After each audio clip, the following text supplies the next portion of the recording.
Oke, saya buka ya. Bismillahirrahmanirrahim. Assalamualaikum warahmatullahi wabarakatuh. Selamat siang teman-teman semua. Salam sejahtera untuk kita semua. Saya harapkan teman-teman selalu dalam keadaan sehat dimanapun teman-teman berada. Oke, jadi hari ini kita akan masuk ke dalam acara 3 input data garis. Nah, yang pertama, tujuan dari praktikum ini adalah diharapkan mahasiswa memiliki beberapa kompetensi. Yang pertama, mengetahui mengenai data garis itu apa saja, contohnya apa saja, aplikasinya dalam GIS seperti apa saja, lalu bisa digunakan untuk apa saja, dan sebagainya. Yang kedua, memberikan keterampilan untuk melakukan digitasi data garis dari data sekunder peta rupa bumi Indonesia. Ini juga masih berhubungan dengan acara 2 kemarin. Jadi memang tidak ada data yang saya share di Elok karena nanti kita akan membangun fitur sendiri, yaitu digitasi data dengan jenis line atau garis. Yang akan kita gunakan masih dalam area yang sama pada peta RPI Lembar Wonosari yang pada acara 1 dan 2 kemarin digunakan. Nanti kita akan identifikasi fitur-fitur garis apa saja yang ada di situ. Lalu yang ketiga, memberikan keterampilan untuk mengisi atribut pada data garis. Secara general sebenarnya acara ini masih sama dengan acara yang kemarin, cuman nanti ada beberapa poin tambahan yang perlu kita berikan pada digitasi data garis, karena data garis itu berbeda dengan data titik. Saya harapkan teman-teman sudah mendownload modulnya. Sangat sederhana karena langkah-langkahnya saya rasa sudah diulas pada acara 2 kemarin, mulai dari bagaimana membangun geodatabase. Kita kan sudah punya kemarin geodatabase-nya, lalu fitur datasetnya kita juga sudah punya, yang kemarin kita kelaskan menjadi 2 jenis, ada data dasar dan data tematik. Lalu membuat fitur kelas yang baru, seperti kemarin kita membuat fitur kelas berupa data titik sarana umum. Kali ini kita juga akan melakukan hal yang sama, namun yang akan kita identifikasi adalah data-data dengan jenis ekstensi berupa line. Nah, data line sendiri ada bermacam-macam ya teman-teman.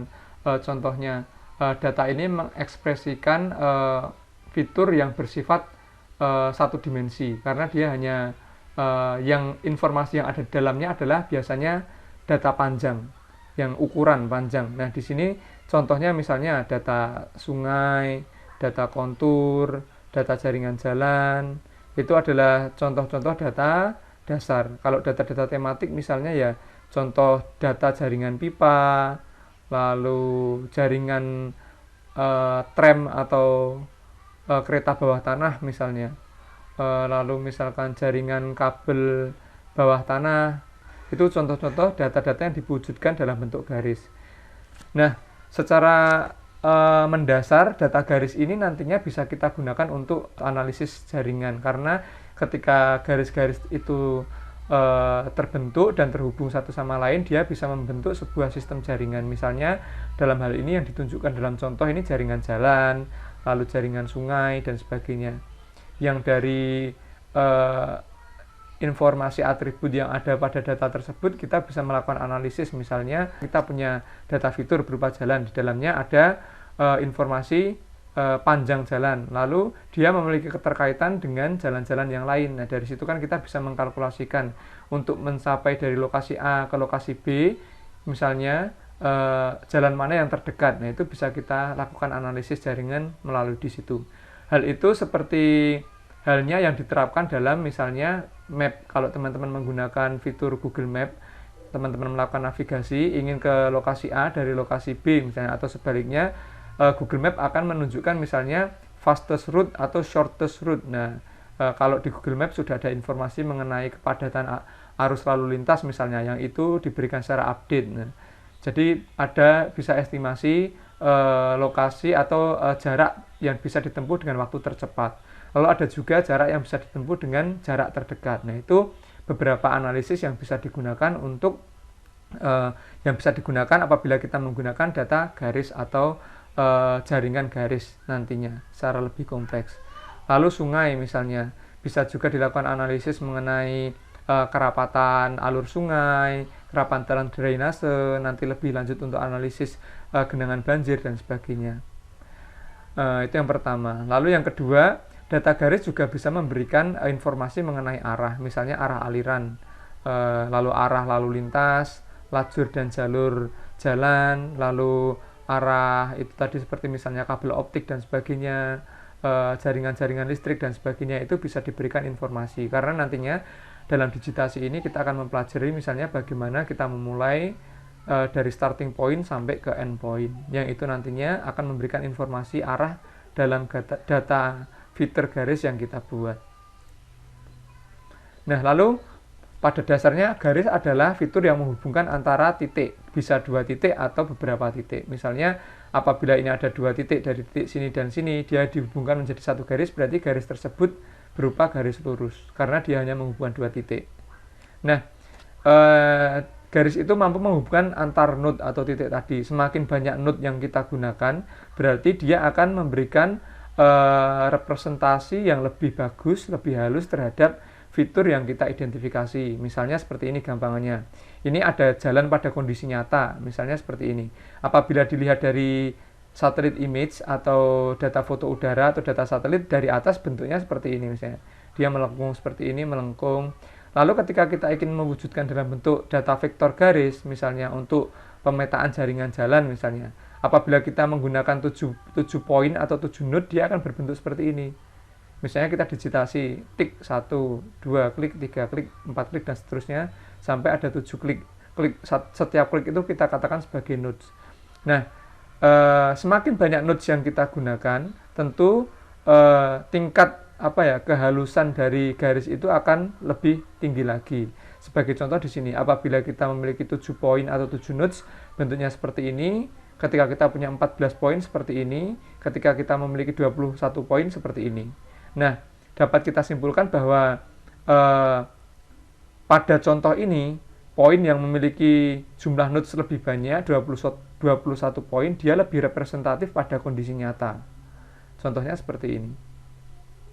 Nah, ini konsep ini nantinya juga kita akan gunakan dalam bagaimana kita mendigitasi nanti. Misalnya, pada contoh nanti kita akan mendigitasi peta dengan skala yang akan kita tampilkan nanti 25.000. Berarti nanti agar optimal kita akan melakukan digitasi pada skala 5.000. Nanti akan saya berikan contohnya. Mungkin langsung saja kita lakukan praktek. Kita buka software ArcGIS-nya. Lalu teman-teman bisa buka file acara 2 kemarin. Acara 2 kemarin kan kita sudah memiliki file titik ya, kita sudah mendigitasi data titik. Nah, kali ini kita akan mendigitasi data garis berupa jalan dan sungai. Itu adalah 2 jenis data garis yang masuk ke dalam hal ini fitur datasetnya masih data dasar, karena itu juga termasuk jalan misalnya fasilitas umum, lalu sungai adalah fitur alami atau kenampakan alam yang nantinya akan kita digitasi juga. Nah, di dalamnya nanti akan memuat informasi misalnya panjang, baik itu panjang sungai maupun panjang jalan, yang kita ekspresikan dalam unit satuan panjang, misalnya bisa meter, bisa kilometer. Lalu yang kedua, jenisnya, misalnya jalan ya, saya sampaikan di acara kemarin, misalnya ada jalan nasional, jalan kabupaten, jalan setapak, dan seterusnya. Lalu di sungai juga seperti itu jenisnya, misalnya sungai musiman. Lalu yang kedua misalnya sungai perennial. Sungai perennial itu yang mengalir sepanjang tahun, misalnya dia tidak pernah kering. Nah, di situ nantinya akan kita berikan atribut pada masing-masing jenis kategori dari sungai dan jalan yang nantinya akan kita wujudkan dalam bentuk simbologi yang berbeda. Sebelumnya akan kita lihat dulu di legenda dari simbolisasi itu menunjukkan jenis jalan yang apa. Nah, misalnya di sini diwujudkan dalam beberapa simbol yang berbeda. Ini jalan layang, jalan arteri 1 jalur atau 2 jalur, ini jalan kolektor, ini jalan lokal, jalan lain-lain, dan jalan setapak. Nah, ini jenis jalannya berbeda-beda. Nanti teman-teman bisa gunakan ini untuk referensi. Misalnya di sini jalan seperti ini berarti dia dikategorikan sebagai jalan arteri satu jalur misalnya. Lalu yang seperti ini misalnya jalan lokal, lalu yang strip-strip misalnya jalan setapak atau jalan lain. Begitu pula dengan sungai misalnya, kita lihat. Nah, ini ada contoh misalnya yang strip-strip sungai musiman, kalau yang garis lurus sungai perennial, tapi di sini legendanya berbeda. Nanti kita berikan nama sungai perennial dan sungai musiman saja. Sampai di sini jelas ya saya kira. Nah, lalu satu hal lagi tambahan. Jadi data garis ini digunakan untuk merepresentasikan fitur yang tidak bisa diwujudkan dalam bentuk area. Misalnya tadi jalan, batas wilayah itu juga bisa direpresentasikan dalam bentuk garis misalnya.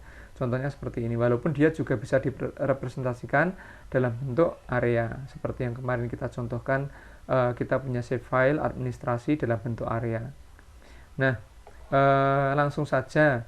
Langkah yang pertama tentunya kita akan membuat fitur kelas yang baru yang nantinya akan kita gunakan untuk digitasi data sungai dan jalan. Kita buka katalog seperti ini, lalu kita menuju ke direktori di mana kita menyimpan geodatabase kita kemarin. Misalnya ini Gunung Kidul. Kemarin kan kita simpan di sini, lalu data dasar, lalu ada data tematik. Sebentar, misalnya saya buat di sini data dasar, data tematik. Saya membuat fitur baru berupa sungai misalnya. Sungai. Lalu misalnya ini sungai garis. Karena nantinya sungai itu bisa direpresentasikan dalam bentuk garis maupun area. Jadi misalnya sungai-sungai besar seperti misalnya kalau di Yogyakarta ada Sungai Progo, lalu misalnya ada Sungai Serayu dan sebagainya, itu nanti bisa direpresentasikan dalam bentuk area. Tetapi dalam hal ini nanti kita masih akan mempelajari sungai dalam bentuk garis. Jadi fitur-fitur sungai yang kecil yang ada dalam peta yang bisa kita identifikasi, kita wujudkan dalam bentuk garis. Nah, di sini berarti kita pilih line seperti kemarin sudah kita kita pelajari mengenai jenis-jenis fitur. Kita pilih line feature. Lalu kita berikan nama di sini misalnya jenis sungai. Lalu ekstensinya teks, karena nantinya akan kita berikan keterangan apakah dia sungai perennial maupun sungai musiman. Lalu di sini panjang misalnya nantinya akan kita berikan dalam bentuk meter atau kilometer. Berarti di sini perlu kita berikan keterangan misalnya dia kilometer. Di dalam modul sudah saya sampaikan ada 4 jenis data yang bisa kita gunakan untuk merepresentasikan data number. Ada short, integer, long, float, dan double. Kalau bahasa Inggris bacanya short integer ya, tapi karena saya lidah Jawa ya saya sebut integer gitu aja. Kalau integer ini kita gunakan untuk merepresentasikan data number yang bersifat bilangan bulat tanpa desimal. Kalau short ya dia pendek, kalau long dia misalnya kita membutuhkan field untuk data yang panjang tapi tanpa desimal. Data short integer dia disimpan dalam ukuran 2 byte, kalau long dia 4 byte. Kalau float dan double itu data yang kita gunakan untuk menyimpan format number dengan bentuk desimal. Jadi misalnya kita punya data ingin menyimpan data dalam bentuk desimal sampai kelipatan 2 angka di belakang koma, misalnya itu bisa pakai data float. Tapi kalau lebih panjang lagi kita menggunakan data double. Data float disimpan dalam ukuran 4 byte, sedangkan double dalam ukuran 8 byte. Jadi ini terkait dengan storage kita juga. Kalau kita punya data double tentunya ukurannya lebih besar daripada long integer atau float karena dia 8 byte. Nah, di sini kita pakai float saja misalnya. Karena nanti misalnya teman-teman punya data network yang sangat banyak, ketika dia disimpan dalam ukuran yang besar, dia juga akan memperlambat proses kinerja dari software kita. Jadi di sini kita pakai float, lalu kita klik finish. Nah, sudah muncul di sini, lalu kita start editing seperti biasa. Edit feature, start editing.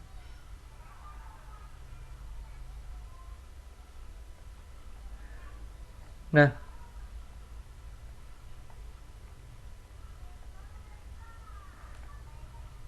kali ini kita akan mulai melakukan digitasi data garis berupa sungai. Kita mulai sungai garis. Nah ini kan skalanya 1:25.000 nanti yang akan kita tampilkan. Nah, kita melakukan digitasi pada skala 1:5.000. Bisa dilihat dari di sini. Kalau ini map scale, kalau tempat saya ini 2,5, berarti dia 2.500, dan karena satuannya ribuan punya saya. Kita digitasi di skala, nah ini 1:5.000 atau lebih kecil. Untuk apa ya, tadi ketika kita zoom in pada skala yang lebih detail, kita kan dapat memberikan nodes yang lebih banyak karena kita bisa lebih presisi dalam melakukan digitasi. Tetapi kalau kita zoom outnya misalnya 1:12.500, tentunya kita akan sulit untuk melakukan digitasi secara presisi.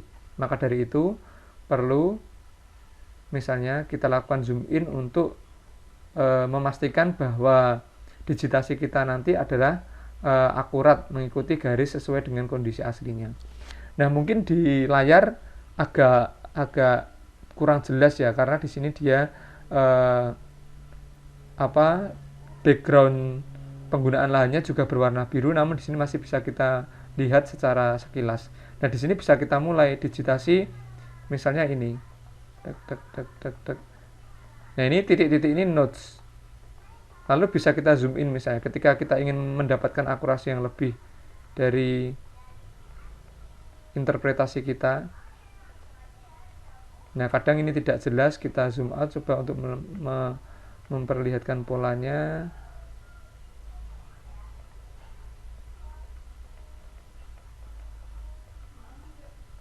Nah, ketika sampai percabangan, kita double klik atau kita selesaikan digitasi kita. Ini kan sampai percabangan. Nah, saya sudah memiliki satu fitur sungai. Nah, di sini satu fitur sungai misalnya. Kita belum melakukan kategori atau pemisahan jenis di sini. Nah, kita akan mulai digitasi lagi. Nah, lalu yang perlu diperhatikan adalah digitasi sungai itu dimulai dari hulu ke hilir. Karena nantinya dia akan memberikan informasi mengenai starting point dan end point, yang nantinya dia akan menunjukkan arah aliran sungainya. Lalu yang kedua, misalnya kita digitasi sungai ini yang masuk di area of interest kita dengan batas garis kuning kemarin. Saya mulai dari sini, klik.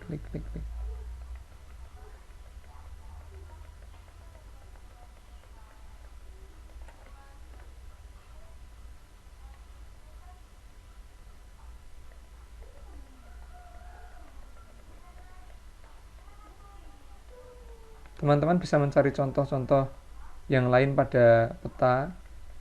Nah, sebelumnya hal yang perlu kita perhatikan adalah kita nanti akan membuat jaringan. Jadi jaringan itu kan antara satu fitur dan fitur yang lain terhubung satu sama lain. Nah, pada kondisi normal, saya minimize. Nah, ini kita harus memastikan bahwa ujung dari data vektor kita, ini kan vektor ya, jadi kalau kita zoom terus, dia tetap akan terlihat seperti ini. Kita harus memastikan bahwa antara ujung dengan ujung ini menempel satu sama lain. Kita bisa lakukan dengan cara editor, lalu kita lakukan snapping, centang snapping toolbarnya, editor, snapping toolbar. Nah, ini akan muncul seperti ini. Nah, ini point snapping. Kalau kita klik ini, berarti nanti ini ujung kita ini bisa kita tempelkan ke fitur data point misalnya. Ini di sini kebetulan tidak ada contohnya, tapi kalau ada data point kita arahkan bisa nempel. Lalu misalnya ini end snapping. Jadi ketika kita klik ini, dia akan otomatis nanti, nah ini, ketika kita arahkan ke situ, dia akan menempel pada endpoint pada fitur yang pertama kita digitasi. Lalu misalnya ini vertex snapping, dia bisa menempel pada vertex, bisa juga di ujung dan ujung. Sedangkan ini edge-nya dia bisa nempel di sini, di garisnya. Nah, kita aktifkan saja semua, nggak apa-apa. untuk memastikan bahwa nanti setiap junction atau pertemuan itu menempel satu sama lain. Nah, di sini bisa kita mulai klik. Nah, berarti kita lihat di situ pasti antara satu fitur dengan fitur yang lain tidak ada gap, dia menempel. Saya ulang lagi, bisa kita buka melalui editor, lalu snapping, kita aktifkan pada snapping toolbar, lalu di sini kita pilih. Nah, zoom out, lalu saya bisa melanjutkan digitasi lagi.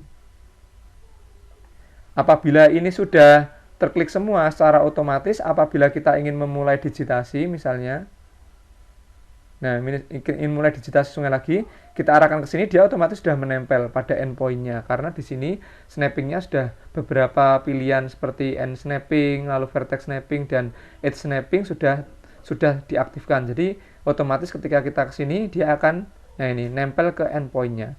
Kalau ini kita nonaktifkan, nah ini tidak aktif. Jadi ketika kita klik di sini, bisa jadi dia tidak menempel, misalnya seperti ini.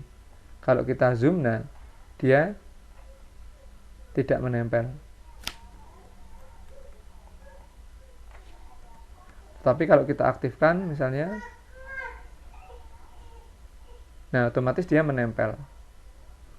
Sampai di sini jelas ya. Nah, lalu bisa kita lakukan digitasi secara lebih lanjut, misalnya seperti ini.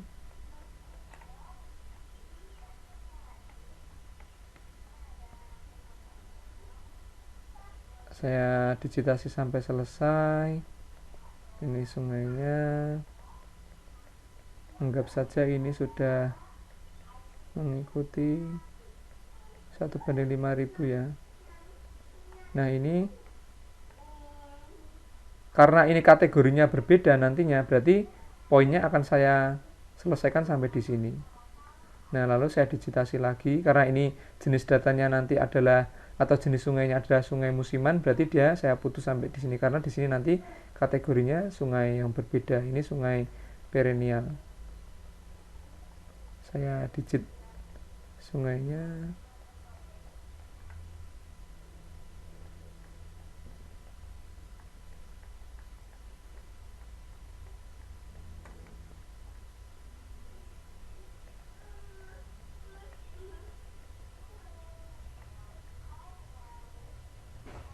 Mungkin sampai di sini saja, saya double klik. Nah, sekarang saya sudah melakukan digitasi terhadap fitur sungai seperti ini misalnya.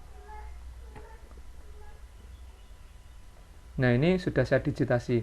Lalu selanjutnya adalah memberikan data atribut terhadap sungai tersebut sesuai dengan kategori yang ditunjukkan dalam peta. Kita kan punya beberapa fitur. Kalau misalnya kita buka di sini Open Attribute Table, nah kita punya 4 fitur di sini. 1, 2, ada yang saya hapus, jadi ini cuma 1, 2, 4, 5. Nah, sebenarnya di sini sudah menunjukkan panjangnya masing-masing, tapi dalam satuan meter misalnya. Karena tadi kita kita tentukan dalam kilometer, nantinya kita membuat ukuran di sini dalam kilometer, karena fill kita di sini kilometer. Lalu kita memiliki fill juga jenis sungai. Jenis sungai ini nanti akan kita gunakan untuk membedakan kategori, misalnya tadi sungai musiman atau sungai perennial. Sekarang saya double klik ya, seperti kemarin saya bisa langsung ke sini misalnya. Nah, ini yang aktif di sini. Tadi kategorinya apa di sini? Ternyata dia putus-putus, garis putus-putus. Berarti dia sungai musiman. Langsung saya beri nama sungai musiman. Nah, ini juga masih sama, sungai musiman. Lalu ini apakah tadi masih sama sungai musiman atau tidak? Sorry.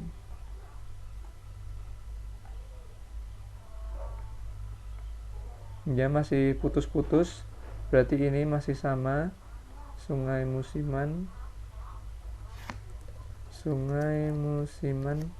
Lalu yang terakhir adalah, nah ini dia sudah direpresentasikan dalam garis yang tidak putus-putus. berarti bisa kita simpulkan bahwa ini adalah sungai perennial. Nah, sampai di sini jelas ya, kita sudah mengkategorikan dia sungai musiman dan sungai perennial. Lalu kita ingin mengetahui panjangnya dalam kilometer. Sebenarnya di sini kan sudah ditunjukkan ini dalam meter shape length-nya.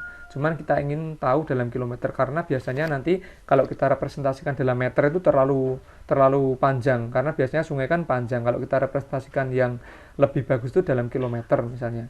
Nah, apalagi kalau kita punya fitur yang sangat banyak, tentunya susah untuk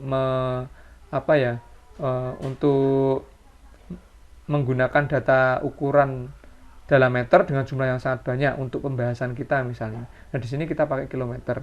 Untuk mengetahui panjangnya, kita calculate geometri, arahkan kursor pada sini, panjang kilometer pada kolom ini, klik kanan, lalu calculate geometri. Nah, kita akan calculate panjangnya, sistem koordinatnya sudah diatur. Nah, di sini kita pilih, karena di sini tadi sudah kita berikan keterangan kilometer, berarti ini unitnya kita pilih yang kilometer. Jangan sampai di sini kilometer, di sini masih meter misalnya, atau feet misalnya, atau miles. Nah, di sini kita pilih kilometer, lalu oke. Nah, dia akan menunjukkan dalam bentuk kilometer. Karena data fitur yang kita pilih tadi adalah float, jadi dia bisa menunjukkan data desimal. Contohnya seperti ini. 0,6, saya sama, tinggal majuin komanya aja. Tapi kan di sini lebih enak karena kita kalau mempunyai banyak data, bisa mempermudah kita. Nah, kalau sudah, berarti kita sudah melakukan pemilahan terhadap kategori yang berbeda pada fitur sungai. Kalau sudah, kita save edit, editor, save edit, lalu stop editing. Kita akan memberikan simbolisasi pada sungai ini tadi sesuai dengan kategorinya masing-masing. Lalu kita double klik atau klik kanan properties, pada simbologi kategoris jenis sungai kita add all value. Ini ada data berbeda, kok ada dua. Ini ada yang satu kelebihan huruf I. Sebentar, saya lakukan start editing lagi. Ini ada yang salah ketik tadi, musiman. Nah, kelebihan I1. Oke. Terus edit. Nah, lalu kita ulang lagi kategori add all value. Ini ada dua, sungai musiman dan sungai perennial. Lalu akan kita berikan simbologi misalnya. Nah, sungai musiman diwujudkan dalam bentuk garis putus-putus berwarna biru misalnya. Kita cari mana yang representatif, misalnya ini ada dash ini, lalu warnanya kita ganti biru misalnya. Ketebalannya juga bisa kita atur. Secara simbologi kita kan ingin memberikan representasi dari kondisi asli dengan simbol di peta. Nah, ini berarti misalnya sungainya kecil, ya ketebalannya bisa kita asumsikan kecil. Kalau semakin besar ya kita bisa atur. Tapi di sini kita pilih yang kecil karena dia akan lebih representatif dengan ukuran kecil karena dia sungai musiman. Lalu kita klik OK. Lalu sungai perennial kita berikan simbol ini river dengan ketebalan yang lebih, misalnya 2 misalnya. Oke. Kita klik OK. Nah, ini sudah akan memberikan representasi dari kategori sungai yang berbeda. Sebentar, ini misalnya terlalu tebal yang satu, yang 2 tadi saya turunkan menjadi 1,5. Nah, nampak lebih bagus. Sampai di sini jelas ya. Jadi nanti identifikasi semua jenis fitur sungai, lalu berikan atribut berupa minimal berupa jenis sungai dibagi menjadi 2, sungai musiman dan sungai perennial, lalu panjang sungai dalam kilometer. Misalnya teman-teman ingin menampilkan label seperti kemarin, nah ini bisa dilabeli juga sungai musiman, sungai perennial. Atau misalnya teman-teman ada nama sungai di situ, bisa ditambahkan 1 feet lagi. Caranya dengan begini. Misalnya saya cari ada nama sungai di sini, di mana ya? Nah ini kali goang. Misalnya saya digitasi lagi saja, editing, lalu saya lakukan digitasi dari sini.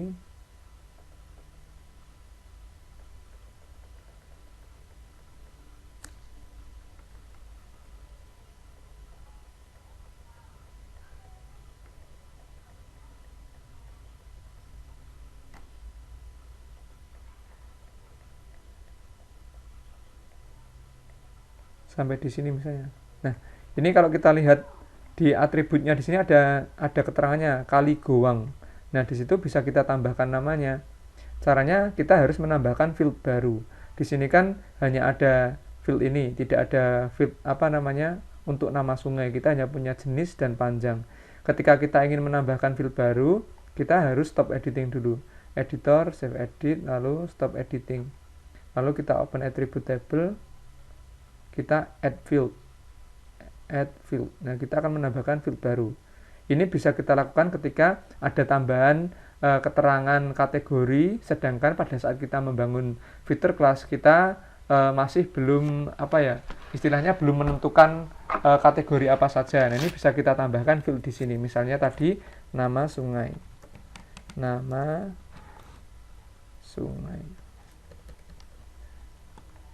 Dia dibutuhkan dalam teks oke. Nah, di sini muncul nama sungai.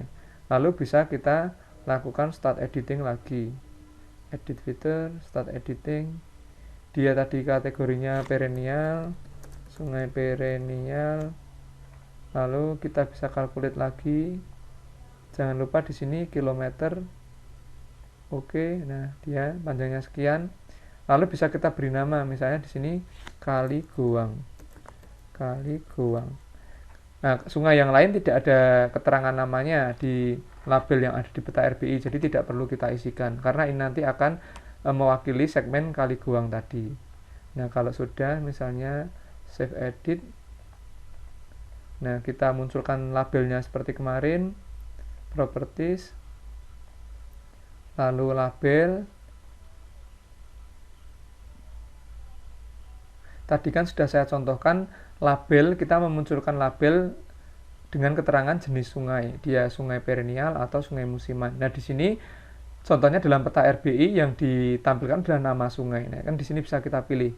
Kita punya beberapa data atribut di sini, ada jenis sungai, panjang, lalu nama sungai. Yang ingin kita tampilkan adalah nama sungai. Berarti kita pilih di sini nama sungai. Lalu kita klik OK. Nah, di sini label, klik kanan, kita aktifkan label feature di sini. Nah, di sini akan muncul dia kali goang. Nah, ini supaya mirip dengan yang di peta RBI misalnya, kita bisa klik kanan lagi, properties, kita bisa mengatur font, ukuran, warna pada label yang sudah kita berikan di sini dengan cara klik kanan. Sebentar, saya menunggu dulu ini. Klik kanan lalu label. Nah, ini hurufnya bisa kita ganti, misalnya kita ganti Cambria misalnya. Cambria, ukurannya kita perbesar, lalu italic biasanya sungai itu diwujudkan dalam tulisan miring berwarna biru. Misalnya seperti ini. Kalau kita klik OK, nah dia akan berubah ini. Kali goang.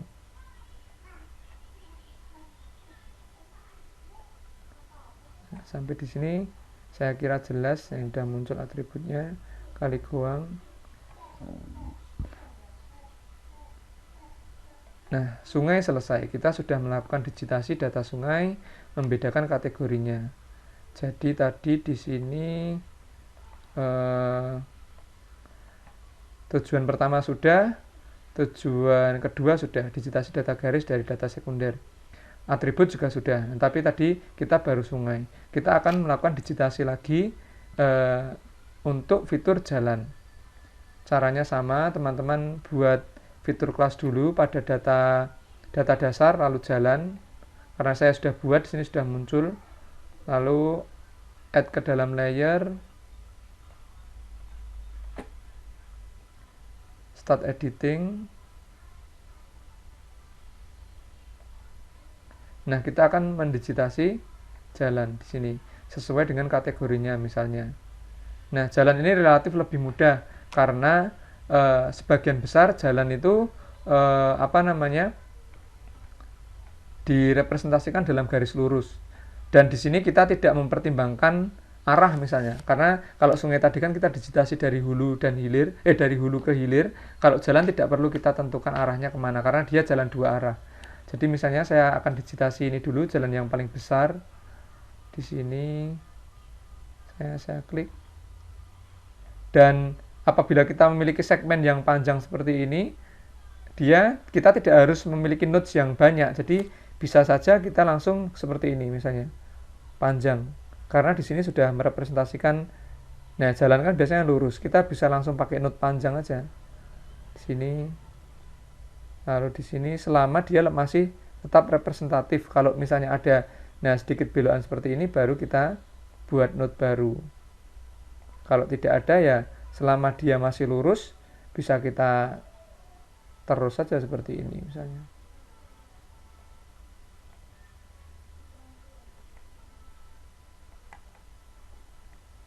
Saya selesaikan dulu di sini.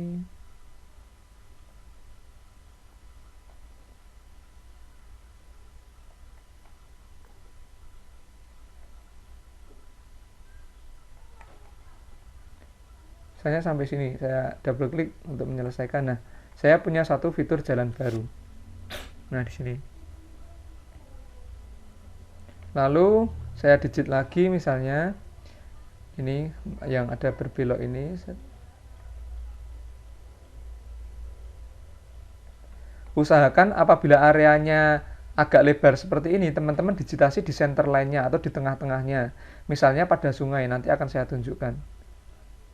Nah, ketika kita ada fitur yang melengkung seperti ini, kita gunakan ini di sini pada editor, di sampingnya editor ada fitur yang nama endpoint arc segment. Ini kita gunakan untuk digitasi garis yang berbentuk lengkung.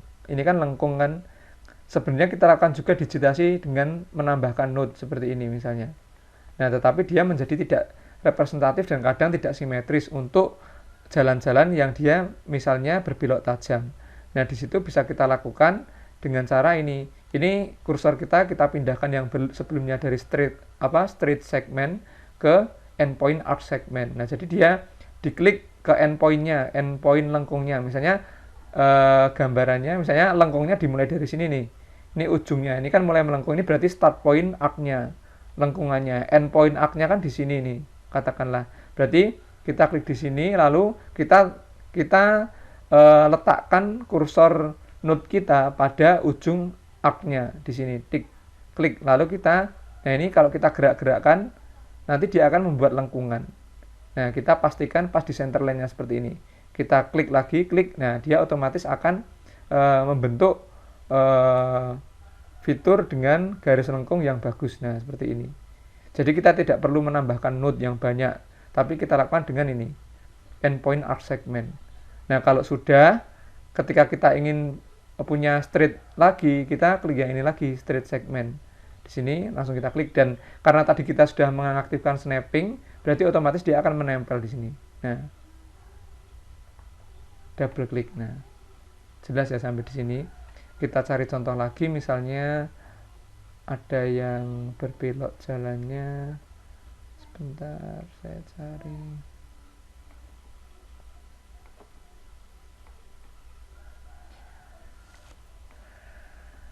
Pertimbangan penggunaan endpoint arc segment ini sangat penting untuk digitasi data jalan. Misalnya contohnya di sini ya. Sayangnya di sini tidak ada, karena di kota, daerah datar, jaringan jalannya cenderung lurus, jadi tidak ada jalan yang agak berkelok. Sebentar, saya coba cari.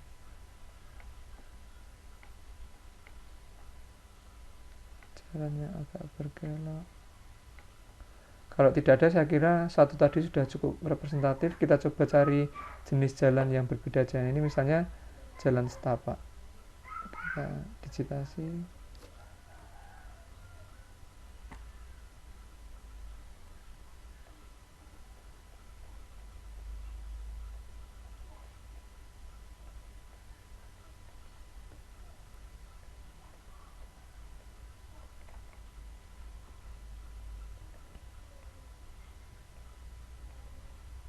Nah, tadi kan kita sudah mengaktifkan snapping, ada yang point snapping. Kalau kita arahkan ke poin misalnya, nah dia otomatis akan nempel ke poin tersebut. Tapi ini kan jalannya nempel ke jalan misalnya.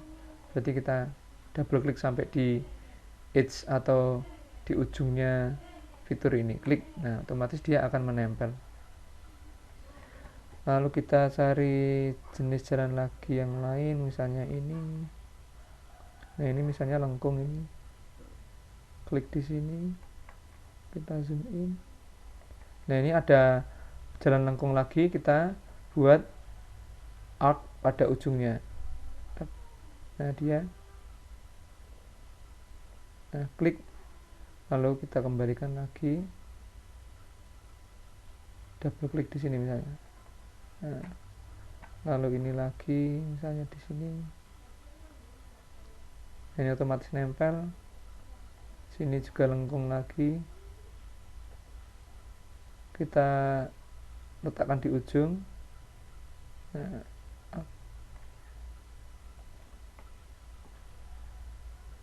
sampai di ujung lagi. Nah selesai, kita sudah memiliki beberapa jalan, fitur jalan dengan kelas yang berbeda. Nah lalu kita akan memberikan atribut sesuai dengan keterangan yang ada di legenda tadi. Misalnya di sini kalau jalan seperti ini berarti dia jalan apa tadi, kolektor kalau nggak salah, jalan kolektor. Lalu ini jalan lokal, yang ini kita katakan jalan setapak misalnya. Berarti kita akan berikan kategori di sini, open attribute table. Tadi ada 5 fitur yang kita buat. Kita double klik pada salah satunya. Nah ini jalan besar ya, berarti ini jalan kelas jalan misalnya, jalan kolektor.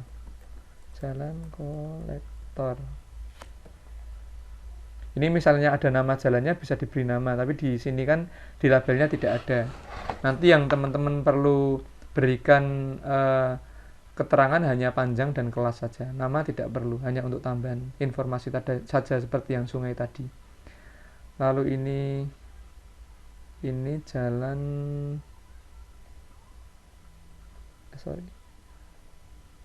masih sama, jalan kolektor.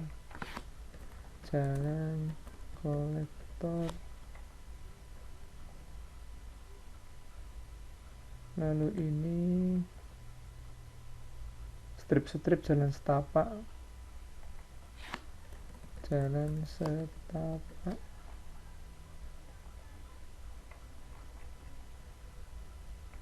Ini garis merah biasa tidak terputus.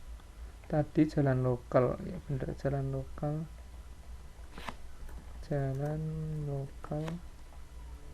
Lalu di sini ini juga jalan lokal. Nah lalu panjangnya misalnya, nah tadi kan sudah saya contohkan dalam untuk kalkulat geometri tadi kan dalam kilometer misalnya. Di sini labelnya meter misalnya. Kalau teman-teman sudah membuat panjang lalu unitnya kilometer, ya berarti harus dikalkulat dalam kesatuan kilometer.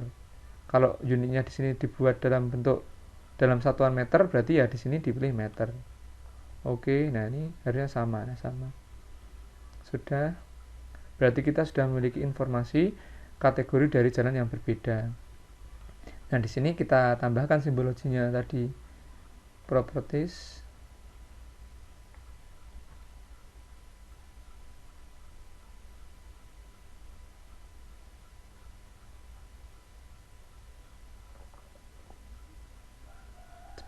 Tunggu sebentar.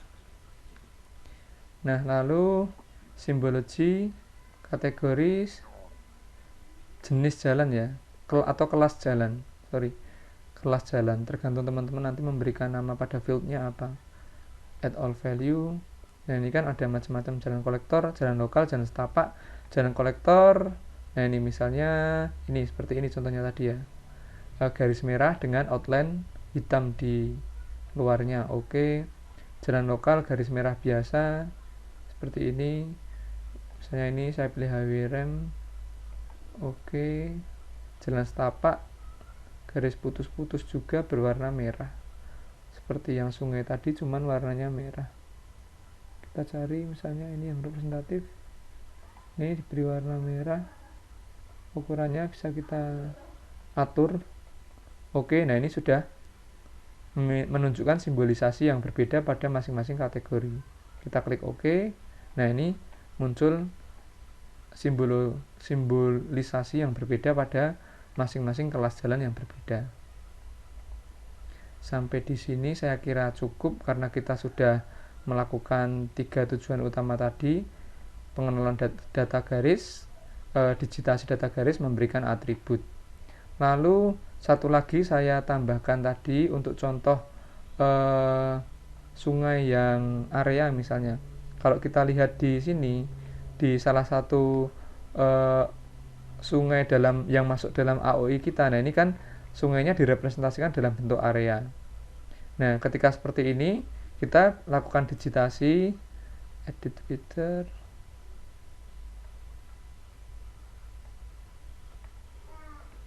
editing. Kita lakukan digitasi pada tengah-tengahnya atau center line dari sungai tersebut.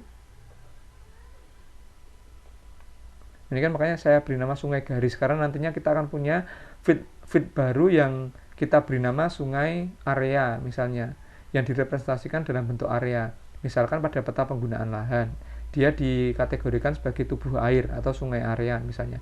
Nah, di sini kita perlu digitasi dalam bentuk garis pada stream center line-nya atau di tengah-tengahnya ini.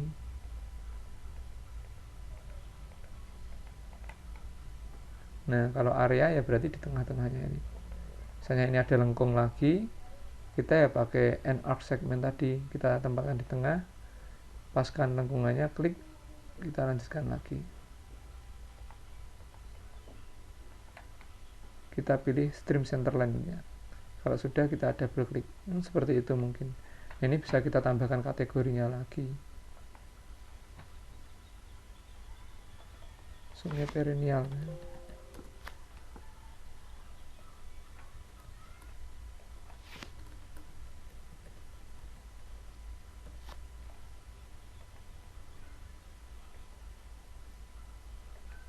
Kilometer, oke. Nah, oke, kita sudah memiliki satu sungai baru. Ini untuk representasi dari sungai yang diwujudkan dalam bentuk area. Jadi, saya ulang lagi, digitasinya di stream center line atau di tengah-tengahnya. Nah, kalau sudah, saya kira sudah cukup untuk acara 3 kali ini. Kita lihat hasil praktikumnya apa. Nah, hasil praktikumnya yang pertama adalah screenshot dari hasil digitasi garis berupa jalan dan sungai. Jadi, ini tadi misalnya titiknya saya hilangkan. Saya zoom to layer sini. Teman-teman screenshot. Sorry.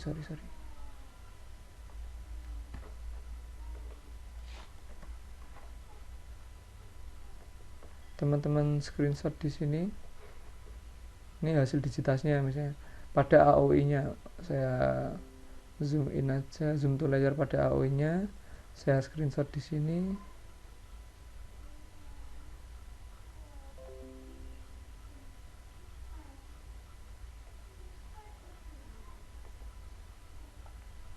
Ini hasil praktikum hasil praktikum yang pertama ini. Lalu yang kedua, tabel atribut pada masing-masing feeder. Ini tabel atributnya. Jadi kan ada fiturnya, ada jalan, ada sungai. Kita open atribut tabelnya. Nah, ini atributnya ini. Bisa teman-teman screenshot, tapi kalau terlalu banyak saya kira jadi teman-teman export aja. Klik di sini lalu export. Nah, kita pilih direktori penyimpanannya di mana. Cara 3 misalnya.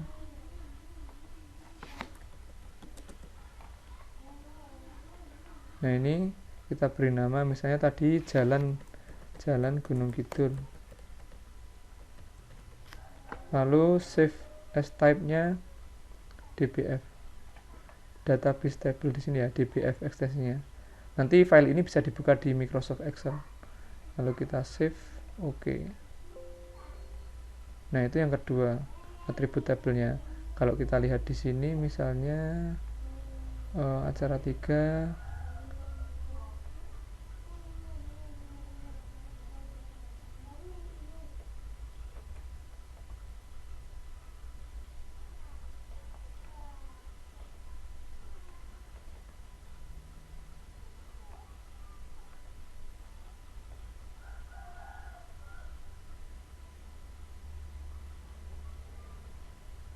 Nah, dia bisa dibuka di Microsoft Excel seperti ini ya. Lalu selanjutnya hasil praktikum yang lain adalah screenshot dari contoh simbolisasi. Berarti di sini tadi misalnya ini simbolisasinya di screenshot, atau nah ini bisa teman-teman wujudkan dalam bentuk misalnya ini dikasih keterangan, yang ini misalnya jalan apa, yang ini jalan apa, atau yang seperti ini sungai apa, hampir sama seperti yang kemarin. Lalu yang ketiga adalah zip file dari geodatabase. Jadi geodatabase teman-teman dikompres, lalu nanti akan saya berikan link untuk pengumpulannya di Elok, karena kita ingin melihat bagaimana teman-teman menata geodatabase kemarin kan kita sudah sampaikan pada satu project kita harus tata dengan baik. Misalnya kita kategorikan menjadi data dasar, data atribut, dan nanti teman-teman kirimkan file geodatabase-nya untuk kita periksa. Selanjutnya nanti mungkin kita berikan masukan kalau ada yang perlu diperbaiki. Oke, saya kira cukup sekian untuk acara 3 ini. Selanjutnya bisa teman-teman gunakan waktunya untuk mengerjakan hasil praktikum. Oh ya, ini poin-poin yang perlu dibahas juga sudah saya sampaikan di modul. Tadi juga saya sudah kirimkan literatur berupa buku mengenai Introduction to GIS di Elok. Semoga sudah di-download. Nah, nanti ini poin pembahasannya misalkan deskripsikan data vektor garis yang diamati beserta atributnya apa saja. Lalu adakah pola jaringan yang terbentuk dari data garis tersebut? Misalnya dari data jalan tadi, ternyata jalannya membentuk koridor-koridor seperti persegi-persegi yang dia merepresentasikan bentukan pola garis di perkotaan misalnya. Atau pola sungai misalnya, dia polanya pola alirannya dendritik atau pola-pola yang lain misalnya. Itu bisa ditambahkan untuk poin pembahasan. Lalu analisis apa saja yang bisa dilakukan dari data jaringan. Misalnya tadi luasan jalan bisa dilihat misalnya kalau datanya dalam bentuk area misalnya, atau garis yang representatif. Tapi dalam hal ini kita belum sampai ke situ karena cuma garis, jadi belum sampai ke luasan saya kira. Mungkin lebih ke arah kerapatan drainase misalnya kalau dalam jaringan sungai. Tapi ini hanya contoh pembahasan saja. Teman-teman bisa kembangkan sendiri atau melihat apa saja yang bisa dianalisis dari fitur yang nampak di AOI-nya teman-teman. Saya kira itu. Ada pertanyaan, monggo saya buka diskusi. Silahkan kalau teman-teman ada yang mau tanya.